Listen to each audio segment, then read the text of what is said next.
Hello student, welcome to my YouTube channel. इस video में class 10 के हिंदी का क्वेश्चन पेपर सॉल्व करेंगे। यदि आप लोग 18 फरवरी को एग्ज़ाम देने वाले हैं तो ये वीडियो आपके लिए मोस्ट इम्पॉर्टेंट होने वाला है, क्योंकि इसी टाइप के क्वेश्चन परीक्षा में पूछे जाएंगे। तो आइए स्टार्ट करते हैं। सबसे पहले इसमें बहुविकल्पी प्रश्न को सॉल्व किया जाएगा। इसके बाद इसमें जितने भी क्वेश्चन दिए गए हैं उन सभी क्वेश्चनों को सॉल्व किया जाएगा और परीक्षा में किस प्रकार लिखना है ये भी बताया जाएगा।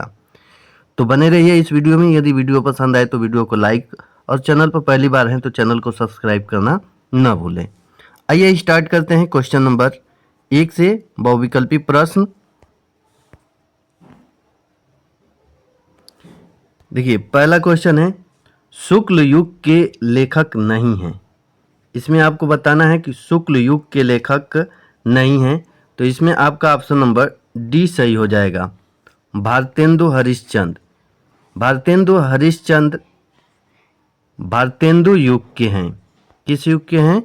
भारतेंदु युग के कवि माने जाते हैं। तो इसमें आपका ऑप्शन नंबर डी सही हो जाएगा। अगला क्वेश्चन, पूस की रात। पूस की रात कहानी के लेखक हैं, तो इसमें आपका ऑप्शन नंबर बी सही हो जाएगा। प्रेमचंद्र जी हैं।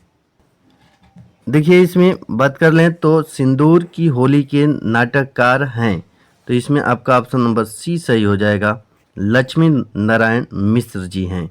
ऑप्शन नंबर सी सही हो जाएगा। अगला क्वेश्चन, रूस में 25 माह यात्रा वृत्त के लेखक हैं, तो इसमें आपका ऑप्शन नंबर डी सही हो जाएगा।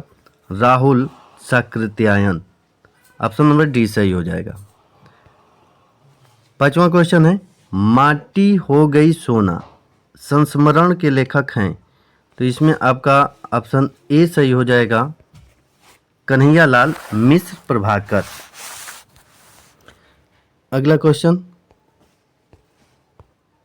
क्वेश्चन नंबर 6, रीति काल को अलंकृत काल किस विद्वान ने कहा है, तो इसमें आपका ऑप्शन नंबर बी सही हो जाएगा। मिश्र बंधुओं ने। और मिश्र बंधु, जिसमें मिश्र बंधु में आपके गणेश बिहारी हो जाएंगे और श्याम बिहारी और सुख सुख सुख देव बिहारी मिश्र हो जाएंगे। ये तीनों मिश्र बंधु में शामिल हैं। अगला क्वेश्चन, निम्नलिखित में से कौन सी कृति रीतिकालीन कवि देव की नहीं है, तो इसमें आपका ऑप्शन नंबर ए सही हो जाएगा। कवि प्रिया। कवि प्रिया केशव दास जी की रचना है। किसकी है? केशव दास जी की रचना है कवि प्रिया। भाव विलास, भवानी विलास, रस विलास, ये कृति देव जी की है, तो इसमें आपका ऑप्शन नंबर ए सही हो जाएगा। अगला क्वेश्चन, भारतेंदु युग की विशेषता प्रवृत्ति नहीं है। भारतेंदु युग की विशेषता प्रवृत्ति नहीं है, तो इसमें ऑप्शन नंबर डी सही हो जाएगा। काव्य भाषा के रूप में खड़ी बोली का प्रयोग। आपका ऑप्शन नंबर डी सही हो जाएगा। अगला क्वेश्चन, 1943 ईस्वी में प्रकाशित तार सप्तक का संपादन किसने किया, तो इसमें ऑप्शन बी सही हो जाएगा। सजदानंद हीरानंद वात्स्यायन अज्ञे जी ने किया है।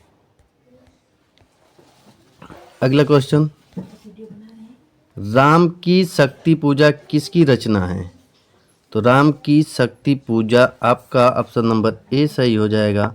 सूर्यकांत त्रिपाठी निराला जी की है।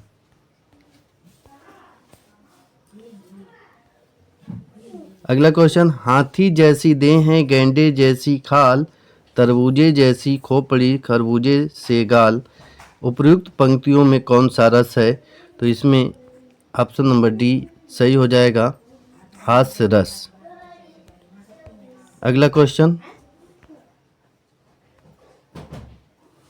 उस काल मारे क्रोध के तन कांपने उनका लगा, मानो हवा के बेग से सोता हुआ सागर जगा। मानो हवा के बेग से, जहाँ पर मानो शब्द आ जाए वहाँ पर उत्प्रेक्षा अलंकार होता है, तो सी ऑप्शन इसमें सही हो जाएगा। अगला क्वेश्चन, जो सुमिरत सिद्धि होई, गणनायक करिवर वदन, करऊं अनुग्रह सोई, बुद्धि राशि शुभ गुण सदन। उपर्युक्त पंक्तियों में प्रयुक्त छंद है, तो इसमें ऑप्शन ए सही हो जाएगा, सोरठा। अगला क्वेश्चन, निम्नलिखित में से किस शब्द में अनु उपसर्ग का प्रयोग नहीं हुआ है? तो इसमें ऑप्शन सी सही हो जाएगा, अनुत्तीर्ण। अनुत्तीर्ण में अनु उपसर्ग का प्रयोग नहीं किया गया है। अनुत्तीर्ण शब्द का अन उपसर्ग प्रयोग किया गया है और मूल शब्द इसमें उत्तीर्ण है। क्या है मूल शब्द? उत्तीर्ण। और अन अन का अर्थ होता है नहीं। अन का अर्थ क्या होता है? नहीं। तो अन उपसर्ग है और मूल शब्द उत्तीर्ण है, तो इसमें अनु उपसर्ग का प्रयोग नहीं किया गया है, तो सी ऑप्शन सही हो जाएगा। अगला क्वेश्चन, नीलकंठ समस्त पद में प्रयुक्त समास है, तो इसमें ऑप्शन बी सही हो जाएगा, बहुब्रीहि समास। नीलकंठ, नीला है कंठ जिसका, अर्थात शिव जी, तो इसमें आपका बी ऑप्शन सही हो जाएगा। बादल का पर्यायवाची शब्द नहीं है, तो नीरज बादल का पर्यायवाची शब्द है, अम्बुद, जलद, जलद और जलज कमल का पर्यायवाची शब्द, कमल का पर्यायवाची शब्द होता है, तो इसमें ऑप्शन डी सही हो जाएगा। कौन सा ऑप्शन? डी। युष्मद तुम सर्वनाम शब्द का तृतीय एक वचन रूप है, तो इसमें क्वेश्चन, आंधी आई और हम घर भागने लगे रचना के आधार पर इस वाक्य का प्रकार है, तो इसमें आपका ऑप्शन नंबर सी सही हो जाएगा, संयुक्त वाक्य। अगला question, question number 19, Mahatma Buddha ने विश्व को शांति का संदेश दिया, इस वाक्य का वाच्य बताइए, तो इसमें ऑप्शन ए सही हो जाएगा, कर्तृवाच्य। अगला क्वेश्चन, वह अचानक चला गया, वाक्य में प्रयुक्त अचानक पद का व्याकरणीय परिचय है, तो 20 का आपका ऑप्शन सी सही हो जाएगा, क्रिया विशेषण। अगला क्वेश्चन इसमें देखते हैं, खंड ख वर्णात्मक प्रश्न।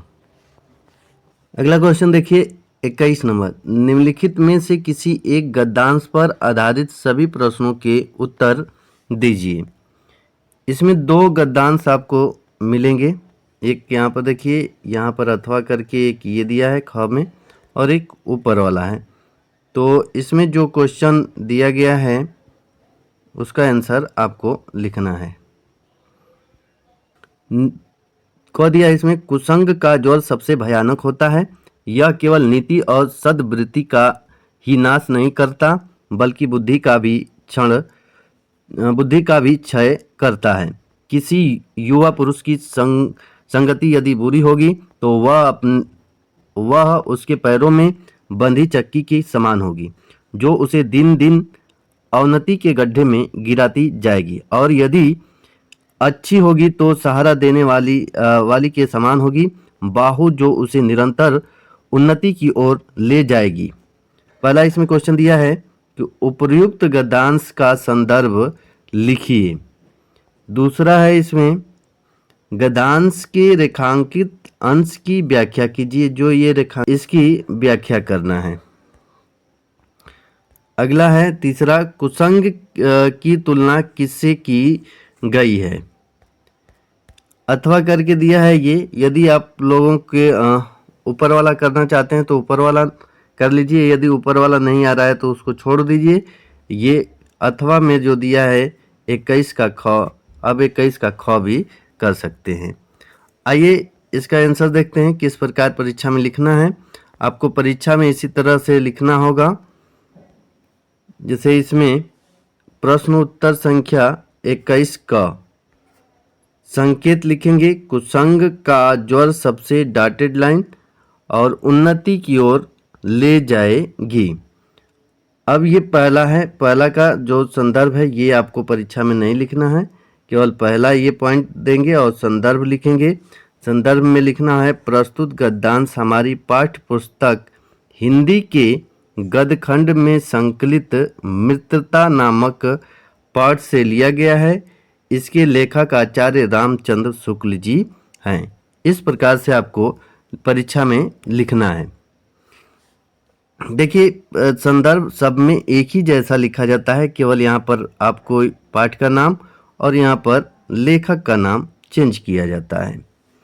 तो ये आपका प्रश्न नंबर 1 का आंसर हो गया। दूसरा क्वेश्चन था, देखिए गद्यांश के रेखांकित अंश की व्याख्या। गद्यांश में जो रेखांकित अंश है उसकी व्याख्या किस प्रकार करेंगे? तो यहाँ पर लिखेंगे रेखांकित अंश की व्याख्या। लेखक का कहना है कि जिस प्रकार भयानक ज्वर बुखार शरीर के स्वास्थ्य और शक्ति को नष्ट कर देता है, उसी प्रकार बुरी संगत हमारी नैतिकता, अच्छे गुणों और बुद्धि का नाश करती है। बुरी संगत में पड़ा व्यक्ति दिन प्रतिदिन अवनति के गर्त में गिरता जाता है। इसके विपरीत अच्छी संगति एक मजबूत सहारे के समान होती है, जो व्यक्ति को निरंतर उन्नति की ओर ले जाती है। इस तरह से आपको परीक्षा में व्याख्या लिखना है। अगला क्वेश्चन उसमें दिया गया था कि कुसंग की तुलना किससे की गई है? तो कुसंग की तुलना पैरों में बंधी चक्की के समान बताई गई है, जो व्यक्ति को दिन दिन अवनति के गड्ढे में गिराती जाती है। तो ये हो गया आपका 21 का क। या यदि ये नहीं आ रहा है तो आप अथवा में जो दिया है 21 का अथवा करके उसको कर सकते हैं। ये अथवा करके ख वाला जो दिया है उसको आप कर सकते हैं। इसमें देखिए ख में उपयुक्त गद्यांश का संदर्भ लिखना है। गद्यांश के रेखांकित अंश की व्याख्या, जो ये रेखांकित किया गया है इसकी व्याख्या करना है। ईर्ष्यालु व्यक्ति दूसरों की निंदा क्यों करते हैं? तो इसका सलूशन देखते हैं। देखिए प्रश्न उत्तर संख्या 21 का अथवा ऐसे लिखेंगे। इसके बाद संकेत यहाँ पर लिखेंगे, ईर्ष्या की बड़ी बेटी डॉटेड लाइन ही बैठा दिया।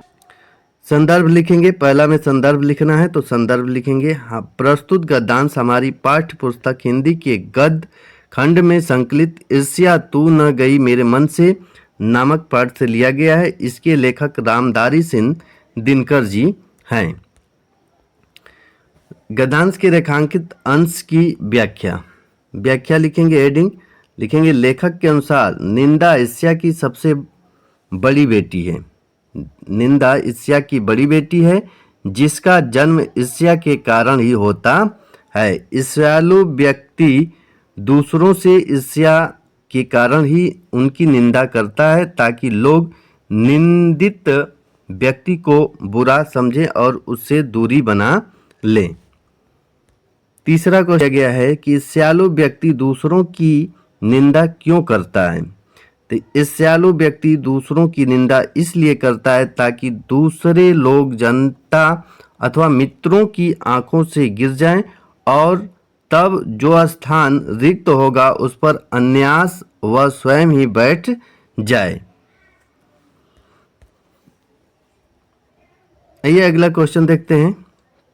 22 नंबर क्वेश्चन है, निम्नलिखित में से किसी एक पदार्थ पर आधारित सभी प्रश्नों के उत्तर दीजिए। इसमें भी 2 क्वेश्चन दिया गया है क ख करके, उसमें से एक आपको करना है।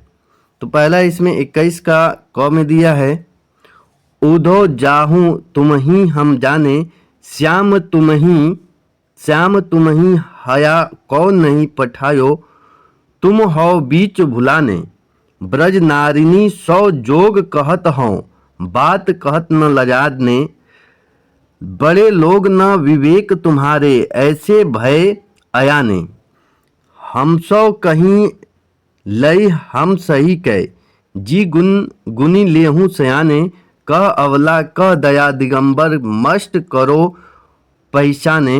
साच कहा तुमको अपनी साच, बूझती बात निदाने। सुर श्याम जब तुम ही पठायो, तब न कहूँ मुस्काने। इसमें देखिए पहला क्वेश्चन है उपर्युक्त पदांश का संदर्भ लिखना है, और दूसरा है पदांश के रेखांकित अंश की व्याख्या, और तीसरा क्वेश्चन इसमें दिया गया है कि ब्रज नारिनी सौ जोग कहत हों, बात कहत न लजाने से क्या तात्पर्य है, स्पष्ट कीजिए। इसमें 3 क्वेश्चन है और या अथवा करके दिया है। इसमें ख में, चाह नहीं मैं सुर वाला के गहनों में गूथा जाऊं, चाह नहीं प्रेमी माला में बिंद प्यारी को ललचाऊं, चाह नहीं सम्राटों के 100 पर हे हरि डाला जाऊं, चाह नहीं देवों के सिर पर चढ़ूं भाग्य पर इठलाऊं। मुझे तोड़ लेना बनमाली, उस पथ में देना तुम फेंक, मातृभूमि पर शीश चढ़ाने जिस पथ पर जावे वीर अनेक। इसमें 3 क्वेश्चन दिया है। इन 3 क्वेश्चन क्या है देखिए। उपर्युक्त पदांश का संदर्भ लिखिए, पदांश के रेखांकित अंश की व्याख्या कीजिए, और पुष्प वनमाली के समक्ष अपनी कौन सी चाह प्रकट करता है। तो आइए इसका सलूशन देखते हैं। 22 का क, प्रश्न उत्तर संख्या 22 का क, संकेत लिखेंगे। उधव जाहूं तुम ही हम जाने, डॉटेड लाइन, सब ने कहूं मुस्काने। शुरू का कुछ शब्द लिख देंगे और लास्ट का कुछ शब्द, बीच में डॉटेड लाइन। और पहला क्वेश्चन इसमें क्या है, संदर्भ लिखेंगे। प्रस्तुत पदांश हमारी पाठ्य पुस्तक हिंदी के काव्य खंड के पद शीर्षक से संकलित है।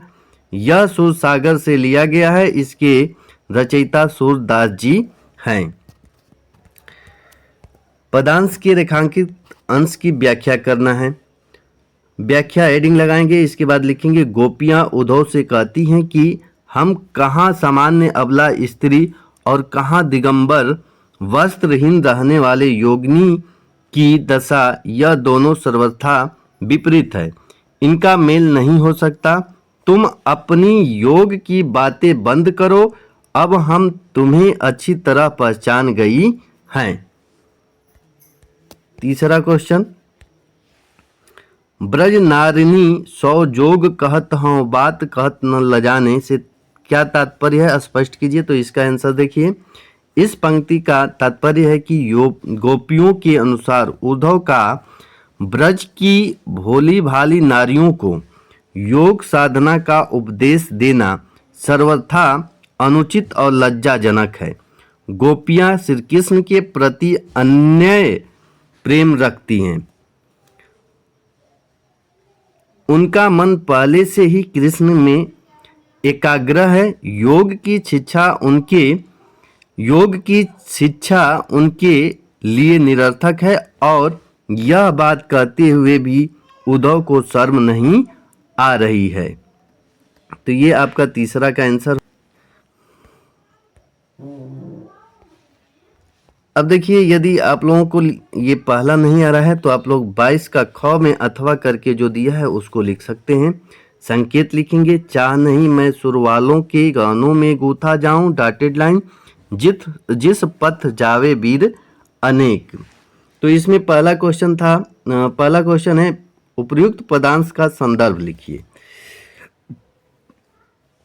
संदर्भ हेडिंग लगाएंगे और लिखेंगे प्रस्तुत पदांश हमारी पाठ्य पुस्तक हिंदी के काव्य खंड के पुष्प की अभिलाषा शीर्षक कविता से संकलित है। इसके रचयिता प्रसिद्ध कवि माखनलाल चतुर्वेदी जी हैं। अगला दूसरा क्वेश्चन दिया है इसमें,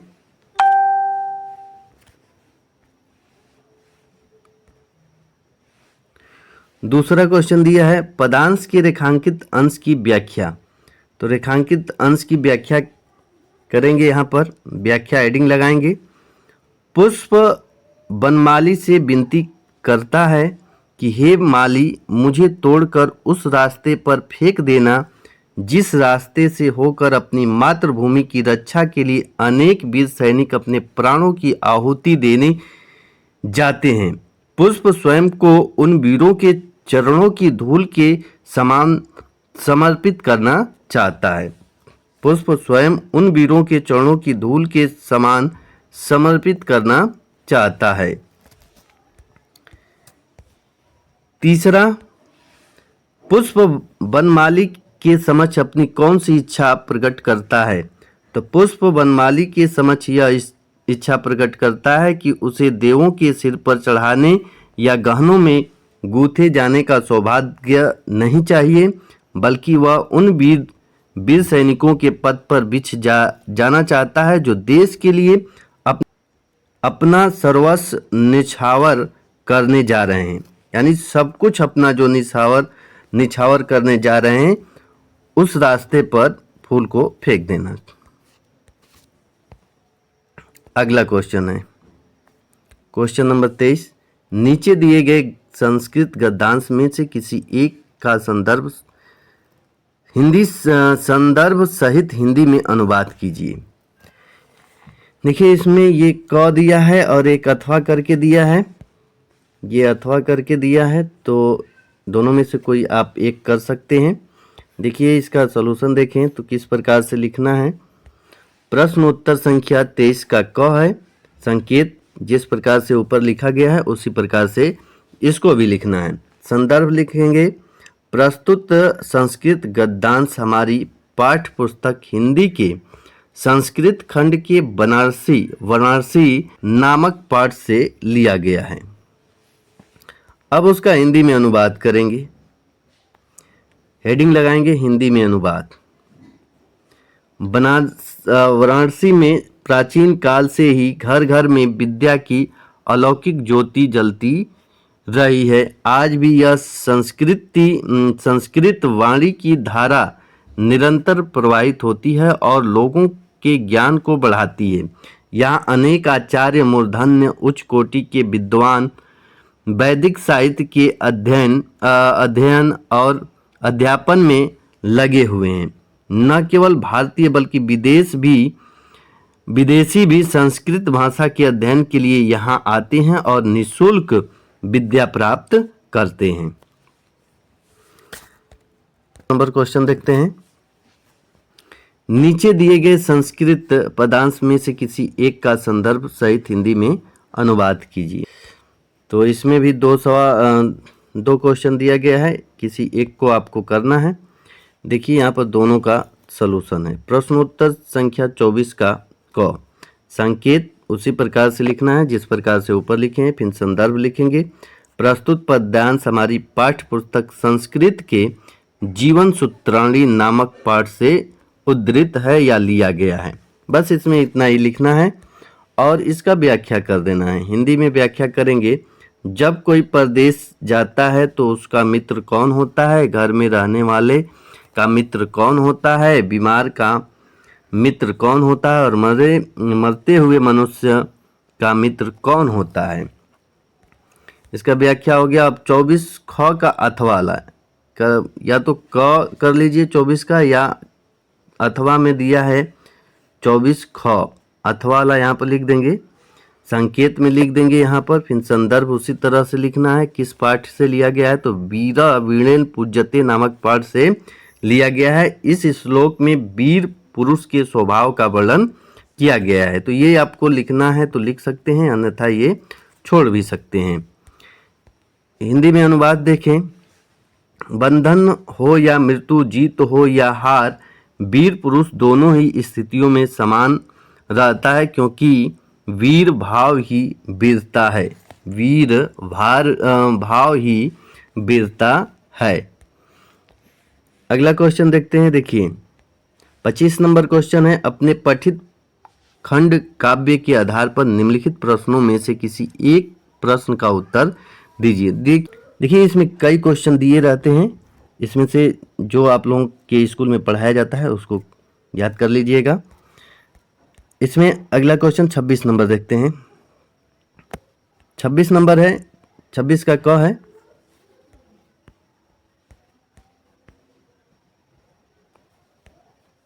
दिए गए लेखकों में से किसी एक लेखक का जीवन परिचय देते हुए उनकी एक प्रमुख रचना का उल्लेख कीजिए। इसमें 4 दिया जाएगा आपको और 4 में से एक किसी लेखक पर आपको जीवन परिचय लिखना होगा। तो जीवन परिचय लिखने का तरीका क्या है इसको बता दिया गया है। आप लोग जाकर चैनल के प्लेलिस्ट में जाकर वहाँ से देख सकते हैं। आचार्य रामचंद्र शुक्ल जी, रामधारी सिंह, डॉक्टर राजेंद्र प्रसाद, इन सभी लेखकों का जीवन परिचय बता दिया गया है, वहाँ पर जाकर आप लोग देख सकते हैं।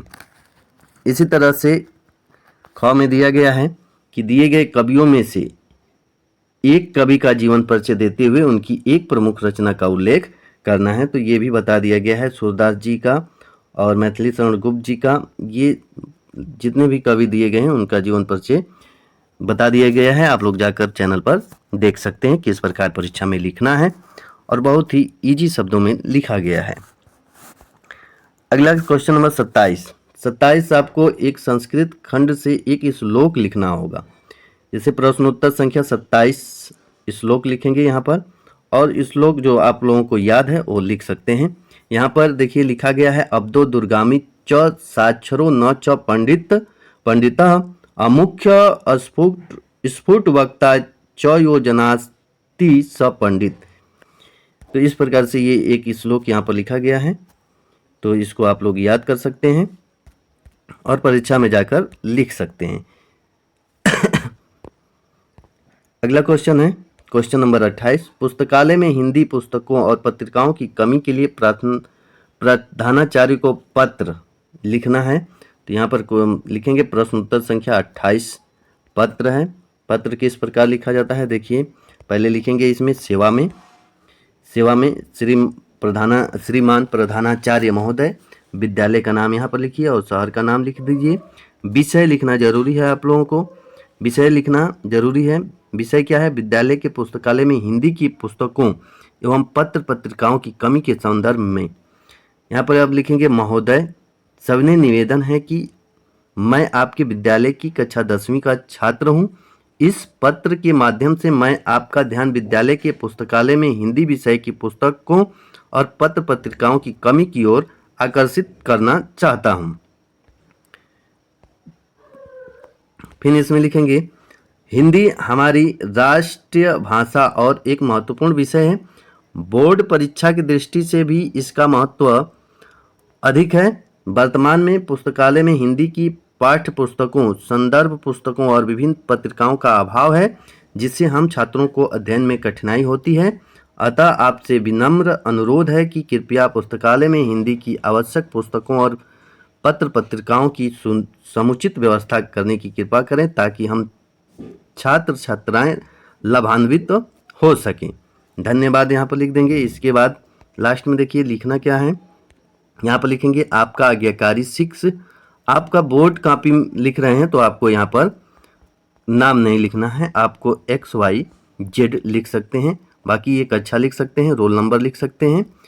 बोर्ड कॉपी में ये आप नाम नहीं लिखना है। पहले पेज पर ही निर्देश दे दिया गया है कि बोर्ड की कॉपी पर आप कहीं पर भी नाम अपना न लिखें। अगला क्वेश्चन देखिए, यदि आप लोगों को पत्र प्रधानाचार्य पर नहीं आ रहा है तो मित्र को बधाई पत्र लिखना है, इस पर आप लिख सकते हैं।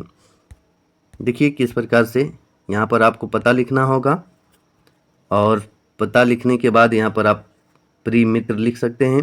फिर यहाँ पर लिखेंगे सब प्रेम नमस्ते, मुझे यह जानकर हार्दिक प्रसन्नता हुई कि तुमने अखिल भारतीय वाद विवाद प्रतियोगिता में प्रथम पुरस्कार प्राप्त किया है। यह तुम्हारी कड़ी मेहनत, लगन और उदार सफलता पर तुम्हें बहुत बहुत बधाई हो।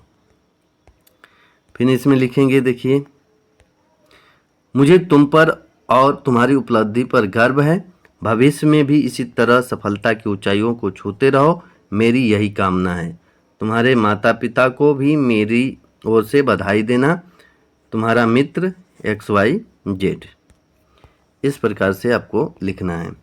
29 नंबर क्वेश्चन देखिए, निम्नलिखित में से किन्हीं दो प्रश्नों के उत्तर संस्कृत में दीजिए। दो, इसमें 4 क्वेश्चन दिया रहेगा, उसमें से आपको 2 का आंसर देना होगा। यहाँ पर देखिए चारों क्वेश्चन का आंसर दिया गया है। चंद्रशेखर का आसित, तो चंद्रशेखर प्रसिद्ध क्रांतिकारी देशभक्त च आसित। वीरः केन पूज्यते, तो वीरः वीरेण पूज्यते। अगला क्वेश्चन है, इसमें केवल 2 ही लिखना है आपको, बाकी यहाँ पर इन दोनों का भी आंसर लिख दिया गया है। जो आप लोगों को याद है लिख सकते हैं। तो इस वीडियो में निबंध वाला पोर्शन छूट गया है, तो निबंध वाला पोर्शन अगले वीडियो में करा दिया जाएगा। यदि वीडियो पसंद आया हो तो वीडियो को लाइक ज़रूर कीजिएगा।